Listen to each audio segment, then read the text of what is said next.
celebrated 16 years in the same location in August. So he has seen everything. Now that he's been through the pandemic, he even adds that to his experiences of that he has survived and thrived through. So you have Andrew, the founder, and you have Buddy Brown with Capstone. Operationally, how complicated his concepts are, and myself in franchise development, working with people. We really have thought of everything. Okay. In terms of questions of how to run the business, hurdles, challenges, what could go wrong, solutions. I really truly believe that. That's what I saw here. That, from day one. We were talking earlier, there's some things that have propelled the brand, especially in light of the pandemic, like the focus on grab and go, personal health, which you've already alluded to. Tell me about this home office, small office, how you guys are already positioned, given the locations you're in and the locations you want to expand in. All right, so our business is thriving and will thrive for the foreseeable future for those three reasons. Number one, greater attention being paid to personal health. That was happening before COVID. Now it's off the charts. And we're going to see permanent societal changes. Just like after 9/11, we saw them with security. We're going to see the same thing with health. People walking around with masks and gloves, taking temperature. It's common, ubiquitous. Secondly is the grab and go. Our stores are small, does not lend itself to tables. We don't want to pay for rent. This is not a family of four sitting down for dinner. This is people grab on the go through apps or whatever it might be. We do it all. And the third reason is, like you talked about, this migration we're seeing of the workforce back to small office, home office, otherwise known as SOHO. And our stores have been open in the suburbs. And not near office parks typically. So, we didn't have stores that shut down at 5 o'clock and are quiet on weekends. But they open, that environment that had not been us. And so now that we're in the suburbs, that has helped us weather the storm and will the foreseeable future. Okay. So tell me a little bit about the business model. How does it make money? How does it make by serving in rush bowls profitably? But that's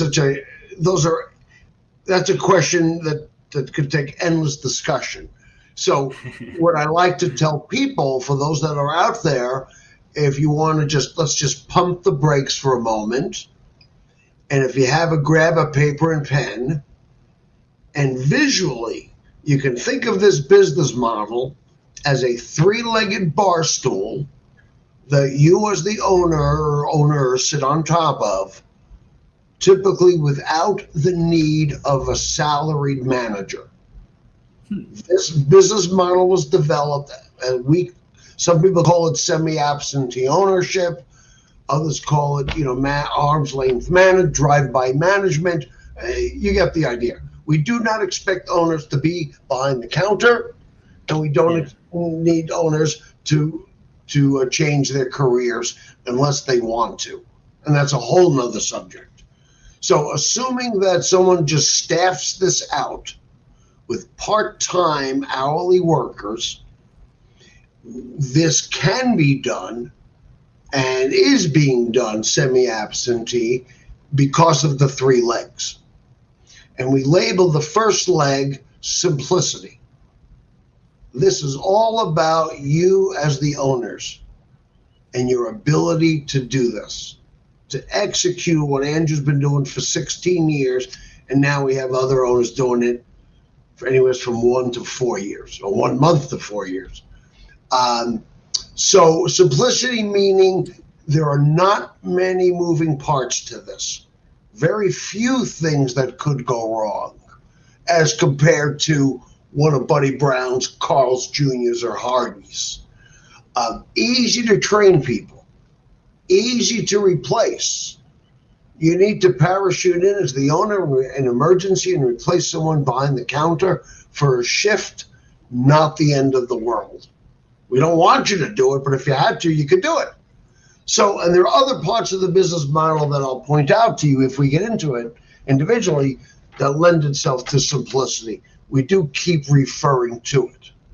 So the first leg is all about you out there as the owners. Your investment history, your expectations, time commitment, it's all there in that first leg of simplicity. Right. Second leg is about the site, the all-important real estate, the location, and your ability to do it at that site. Execution, as we call it. So flexibility, you can open up as small as 500 square feet if that's the right, what becomes of it, if you like that, or go up to over 1,000. Maybe how do you find the sites? Do you work with like a national firm, or does the franchisee come to you with the site? How does that work? That's a whole long discussion, but yes, we assist depending upon how much help is needed. We have national accounts with people with boots on the street looking at sites. And the key is knowing what is going to become available, not what's been picked over that you see the sign.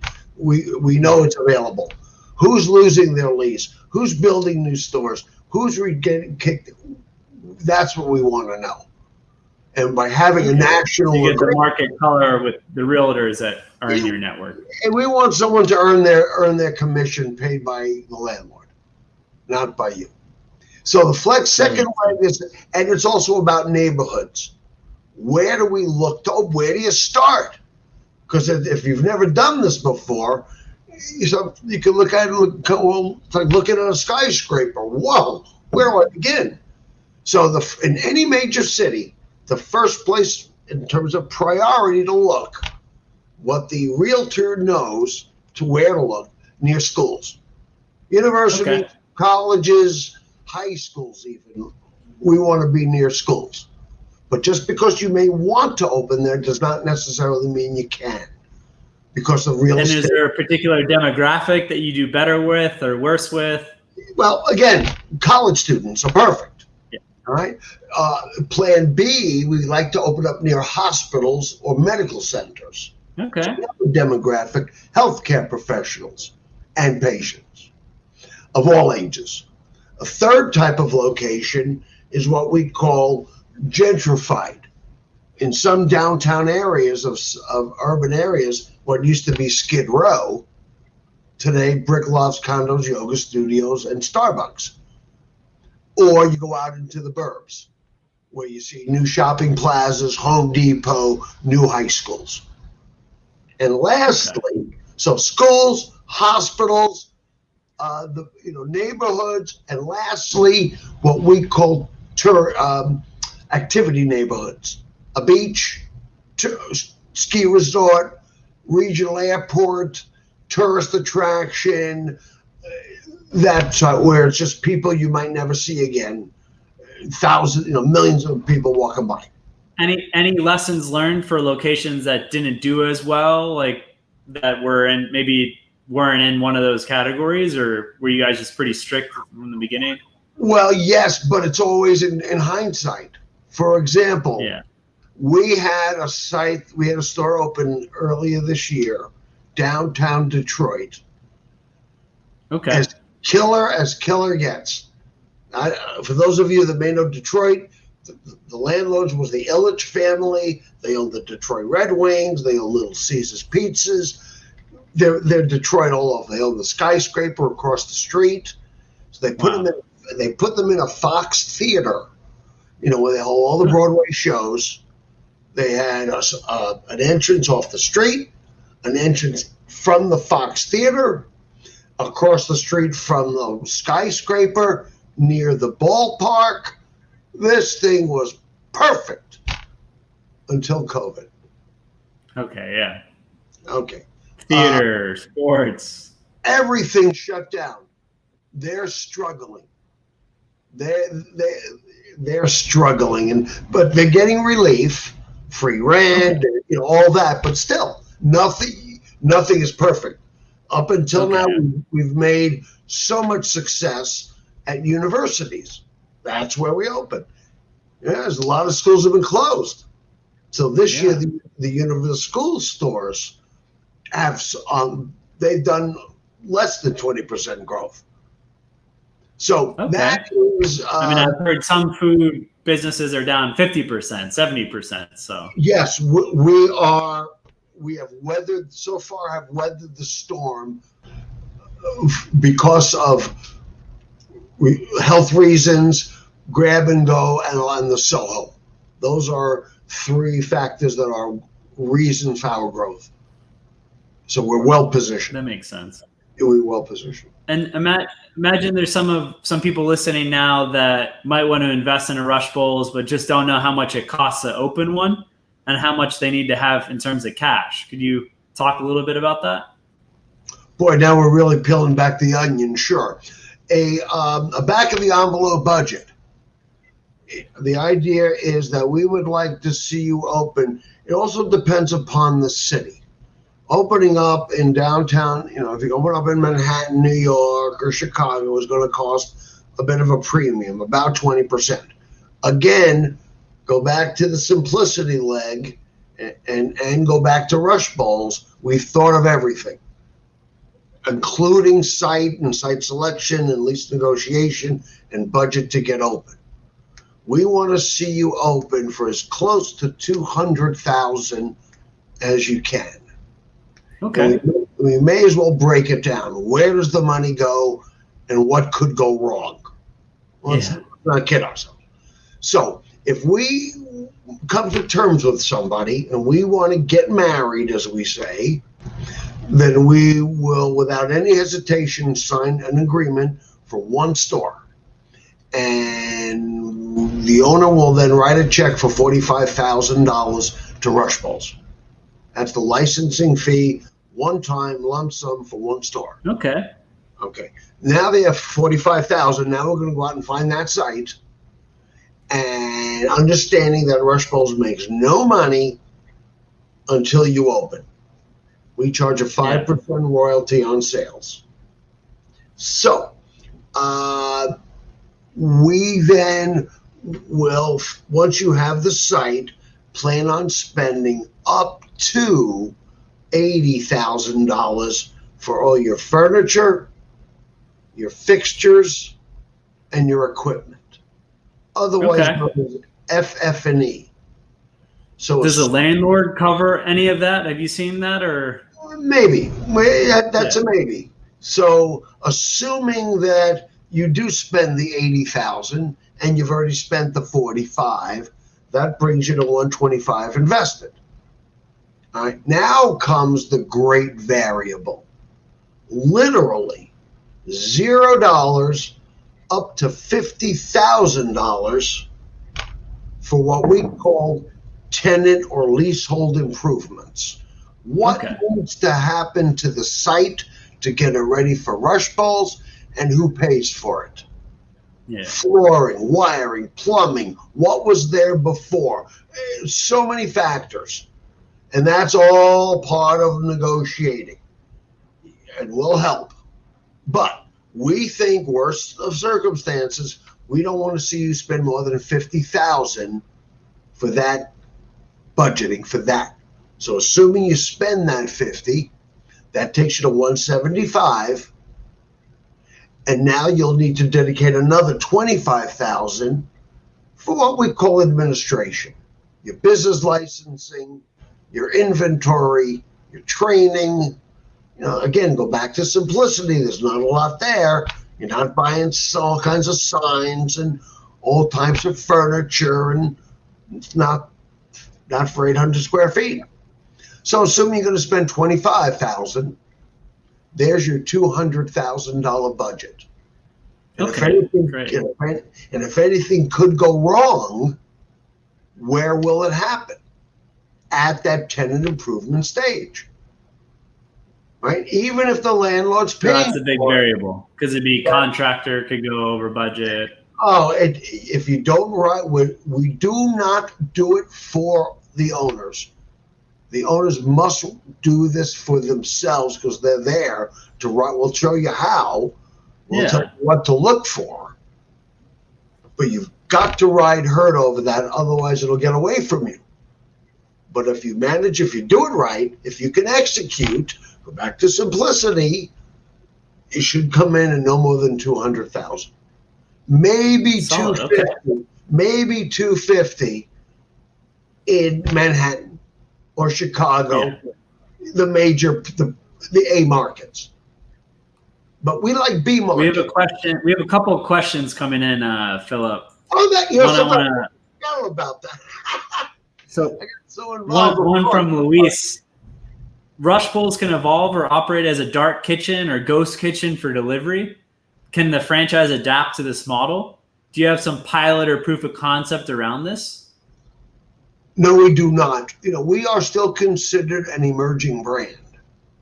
So our business, our theory, our go-to market strategy has been, and we thought this through, to open a storefront and then think of it as hub and spoke. Whereas this is a Starbucks mentality. Let me just digress for a moment, where you will see the same customer several times a week ordering the same thing. And for your employees behind the counter, it's a bartender mentality. They're proud to work at Rush Bowls. They tell their friends through social media, and they make great tips. So we believe that. So you prefer to have like takeout, for example, over delivery, like using third-party apps because you want to have that connection. Well, we have the connection. We get the connection through the foot traffic that comes in the door. And then through the engagement with the customer, they learn what we can do for them, delivery and catering. And that's why we've shied away from anything other than a storefront. But we have plans for drive-throughs. See, drive-through does not give you that engagement. That's more for burgers.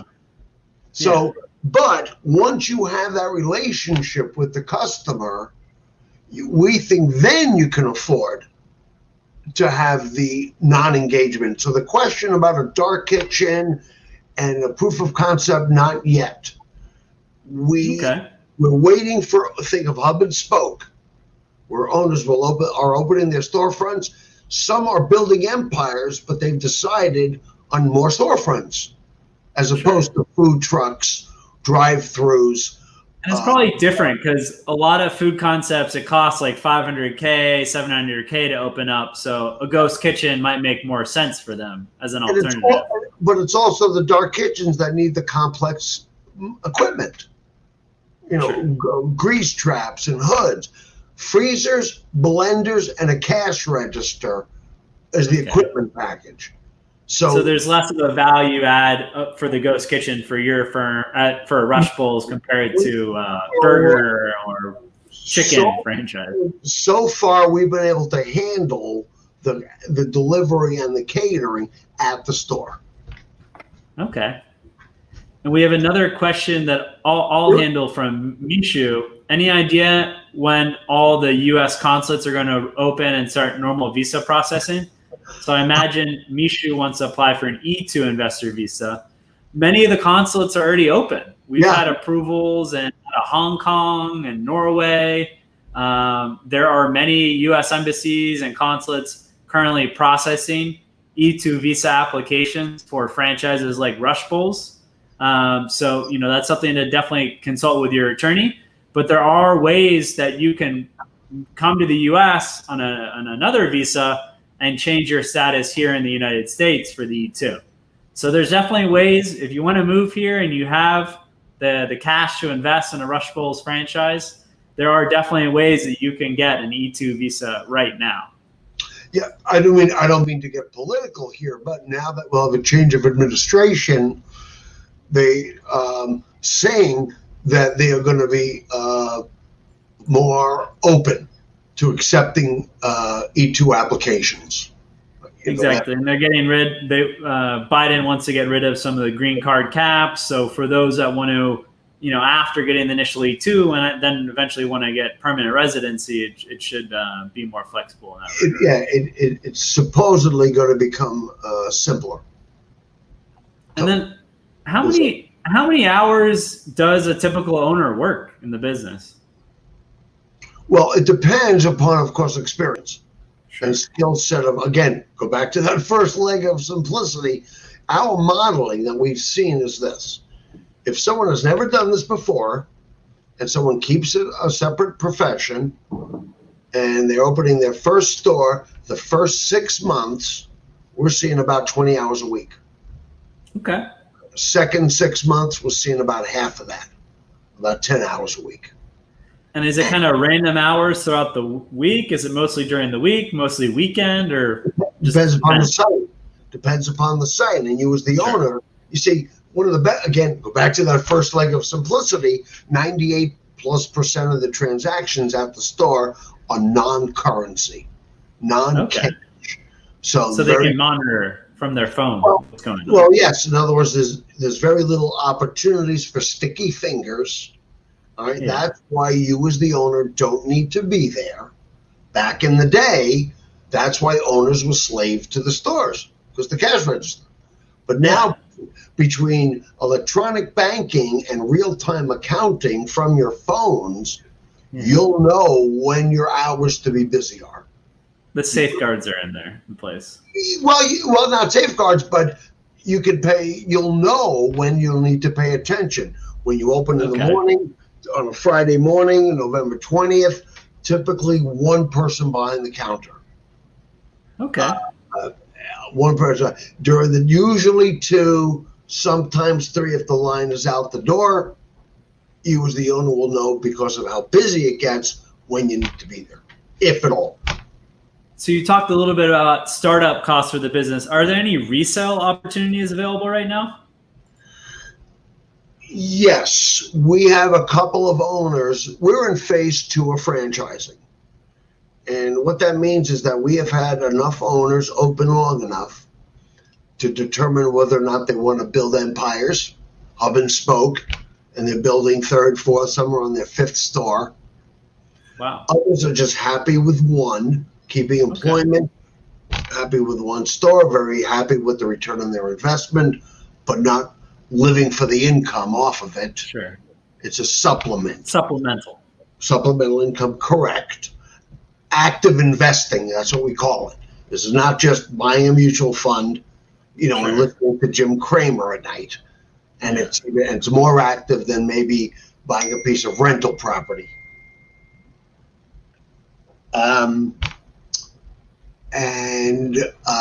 That is, and some owners have decided, Philip, we don't love it enough. Okay. Or personal problems prevented them from executing, and they needed to exit the system. So a couple of stores have transferred, and a couple of stores we are encouraging the owner to get the store in shape to be resold, and that's a special situation, takes a unique type of analysis. Okay, so after initial consultation with you, you can evaluate basically if the candidate would be good or not. Right, but it's going to be location based. Sure. 3 stores. That's all we're talking about. You know what I mean? So it's not like it's all over the country. But you never know. We have another question from Luis, actually, in terms of the supply chain. So what about the supply chain? How is it managed? I'll address it this way. Let's go to the 3rd leg. So the first leg, we talked about simplicity. It's all about the owner.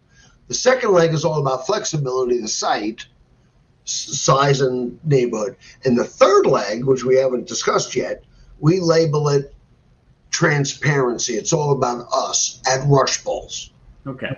And you'll see it. So the only way we make money is a below market 5% royalty on sales. You don't get cutbacks or rebates from vendors like many big franchisors. Correct. Owners will never buy anything from Rush Balls except advice, counsel, and guidance. So we make the supply chain available to owners. Basically, our distributors, Capstone's distributors through Buddy Brown, on their account. But you So do. instead of just 35 locations, it's like being part of 400 That's locations. what made it special when I joined. Okay. New Rush Bowls franchisees plugged into Capstone for support. They're treated as one of 400 stores from day one. That made a difference because in order to provide the return on investments that when they sent in the development team and pulled apart the books, in order to deliver the ROI, the expense ratios, as we call them, needed to be in line. So we make it available to owners, but you're not mandated to use it except for the quality part because we take no remuneration. Any economies of scale, any type of rebating flows right back to the owners. That's what we call a Buddy Brown factor. Buddy Brown being a franchisee of these huge. And he's a franchisee. Yeah. I've heard the stories. He's been lied to, encroached on, not given rebates entitled to, rebates hidden from him, all that. So he's saying, and for the first time in his career, he's saying, I'm the franchisor, I'm going to make the rules. And that's the transparency part. That is a huge advantage for owners because Buddy has lived these battles for 20 years and he knows. So part of the simplicity of this is seeing that, how it benefits. And that's the supply. How are you positioned? Tell me a little bit. Who are the competitors? Because there's no like national healthy food chain. Who do you compete with, and how are you positioned in that space? Well, looked at it a couple of ways. The Rush Bowls customers not considering going to one of Buddy Brown's fast food, Carl's Jr. or Chick-fil-A or anything like that. The Rush Bowls customer is thinking, where's Whole Foods? Where can I purchase a kale salad? Or if I am going to go ethnic, I've been trained to think of Chipotle. And in either of those, in either of those types of environments, venues, you'll spend $10, $12 for the meal. And that's the Rush Bowls price point. That separates us from dessert, from yogurt. We're a meal. So those are your competitors. So you see your average ticket's like above $10. Almost, depending upon the market. In Washington, D.C., it's 11.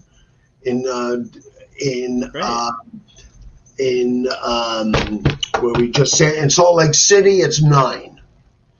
So that's solid though. Compared to like a coffee shop or a frozen yogurt franchise, it'd be like half that.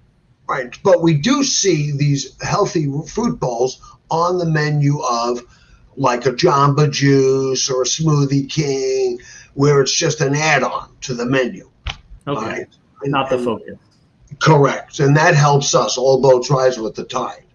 But we believe we serve a better product. The one thing I can say is that as a company, Rush Bowls, what we are, except for the protecting the brand name, what we as a company are most anal about, our third rail, is the actual texture of the product when it's served to the customer.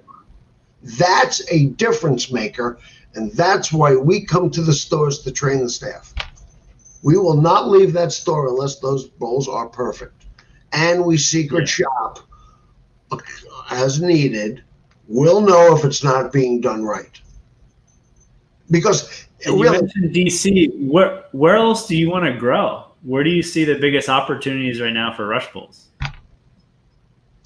I don't mean to be a wise guy. Everywhere. Healthy eating is a trend. Now, it's slower in acceptance. So South Florida, all over Florida. But some cities, some geographic areas are more forward-thinking than others. Sure. In other words, the Northeast, the Boston area, is a lot more progressive than Indianapolis. Exactly. It doesn't mean that it can't be done because it's being done. We're opening in secondary cities. We're educating the public as a new way of eating. But I can tell you, Patrick, and anyone listening out there, if you might be shy yourself about selling and marketing, I can tell you The entire sales presentation for Rush Bowls, the sales pitch, if you want to use that term, has literally 3 words to it. 3. What is that? Here, try this. Yeah. That's all you need to do to sell the product. And basically, you will buy your customers, no different than Amazon or no different than any other company that hands out coupons and gives out free samples. Because again, so you're all about the repeat customer, having that customer that comes in twice a week. Think Starbucks, right? And not just seeing you. What do you do? What opportunities can I deliver? Can I cater? What can I do? And that's part of it. Well, we're wrapping up a bit with time. Do you have any closing thoughts? What maybe you want to take away for someone that might be interested in investing in the healthy food space? Yes, in terms of, again, go back to the 3 legs: simplicity, flexibility, and transparency. Each of those is an exhaustive conversation, but I can tell you that the executive team of Rush Bowls, Andrew, the founder, myself, and Buddy Brown, and the support people, the marketing people, these are all doers. These are people that have done things, have executed, and are successful, and are just applying the skill sets we have to the healthy food space. So it's well said. I love the track record that you guys have. There's a lot of franchises that they have one location and the next year they start franchising, and the fact that Andrew and Buddy took 10 years and then started franchising. Exactly. It was really developed, and that was right. So I'll leave you with this. We can offer people really 3.5 levels of investing: the baby, the mommy, the daddy, and then we have the packaging, the wholesale. So a baby program is a 1-store commitment, which we talked about. It starts with that $45,000 franchise fee. We build the store from there. 6 to 9 months, you're open. It's everyday business for us, but a huge deal for you. And we know that. So that's the 1-store commitment. Then the other store commitment is multiple stores. People that really want to build an empire, a 3 or 5 store commitment to be open in 3 or 5 years, and you'll protect the territories ahead of time. And we have a real program for that. Then there is the Daddy program, area representative. This is 1 notch below creating your own concept and franchising it. Like I did, you'll take Andrew's concept and run with that. You'll open a store and use that to help develop your area, your county, your city, maybe even your state. We're going to do this overseas. Right? And then we'll share in the revenues and we'll share in the support. And that's a whole nother story. So that is the Daddy program, otherwise known as area representative.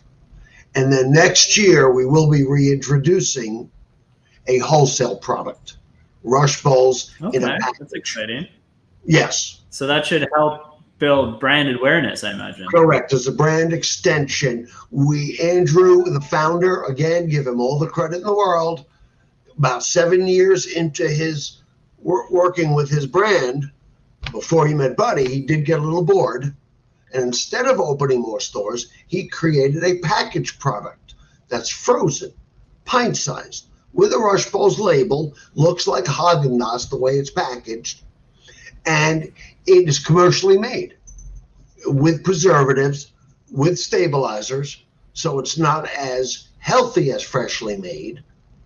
But like Howard Schultz at Starbucks did develop brand extensions, where you can buy Starbucks coffee on the shelves and freshly brewed in front. Same thing with Rush Bowls. So Andrew, for a short period of time, tested it, and he was able to stock it in Whole Foods in Boulder only until it was sold out. Check mark, supermarkets work. Then he put it up on Amazon, and I think it might be up there, but it's sold out. So we know that online works. Great. Then he started providing small standalone freezers about the size of a baby carriage and put it into some hospitals as a point of purchase. So that's a licensing. So then the cold packer, that's the manufacturer. It's a specialty type of manufacturing that's needed. They went BK, bankrupt. So we stopped the packaging, just focusing strictly on franchise. On hold for now. But it will come back next year as a licensing opportunity. Okay, that's exciting. That's out there for franchise owners to get involved in packaging. Some people want to ship it overseas. Other people have, already contacts to bodegas or whatever it might be. That'll come down the road once the store's up and running. So again, we can offer some. We have express models for people that might be able to co-brand. We have opportunities in casinos and hotels where liquor might be a menu item. So a lot of options for people. So my very last point, you can see how excited I am. My very last point, I can tell you through experience that serious people that have taken a serious look at Rush Bowls and have walked away primarily because we're not institutionalized. I mean, if the spoons aren't 6 inches from the napkins, you're not in jeopardy of losing your license like at Jamba Juice. But conversely, we don't have a lot of stores open for many years in all different environments, in all different types of neighborhoods. That's the pioneering mentality. If you tell me, Philip, pioneers take all the arrows, that's not what we're looking for. We need people to help us write the playbooks. We can support you. That's the beauty. We don't have to grow into this. Bring us the opportunities. Bring us your ingenuity and your entrepreneurial spirit. Okay?